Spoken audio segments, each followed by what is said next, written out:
Hello students, कैसे हैं आप लोग। यूजीसी नेट के बारे में मैं आपके डाउट्स क्लियर करती रहती हूँ वीडियो के थ्रू, पर फिर भी काफ़ी सारे स्टूडेंट्स को एक पॉइंट पे कंफ्यूजन रहता है। वो ये है, जैसे कि आपको पता है यूजीसी नेट का जब आप फॉर्म फिल करते हैं तो वहाँ 3 ऑप्शंस आते हैं: junior research fellow, assistant professor and PhD only. तो आपका कंफ्यूजन ये रहता है कि इनमें से कोई से भी ऑप्शन को अगर आप सिलेक्ट करते हैं और उसको क्वालिफाई कर लेते हैं तो आपके पास क्या बेनिफिट्स रहते हैं। बेसिकली हम तीनों ऑप्शंस के इंडिविजुअली बेनिफिट्स को इस वीडियो में डिस्कस करने वाले हैं। तो चलिए वीडियो स्टार्ट करते हैं।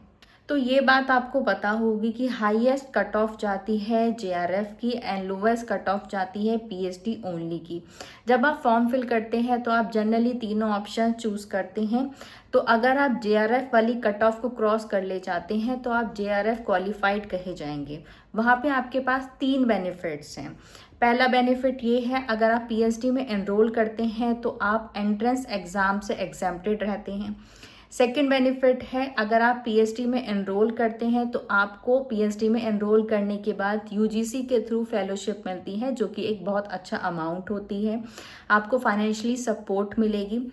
थर्ड ये है कि आपने असिस्टेंट प्रोफेसर का भी कट ऑफ पास कर लिया है तो आप असिस्टेंट प्रोफेसर के लिए भी एलिजिबल हैं।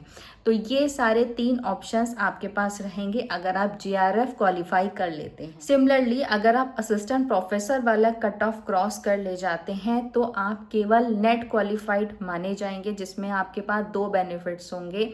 पहला बेनिफिट ये रहेगा कि असिस्टेंट प्रोफेसर के लिए आप एलिजिबल रहेंगे। सेकंड आपके पास ये रहेगा, अगर आप पीएचडी में एनरोल करते हैं तो आप एंट्रेंस एग्जाम से एग्जेम्प्टेड रहते हैं। वहीं अगर आप पीएचडी ओनली वाला कट ऑफ क्रॉस करते हैं तो आप नेट क्वालिफाइड नहीं माने जाएंगे, बट आपके पास एक स्कोर कार्ड रहेगा जो कि 2 साल के लिए वैलिड है।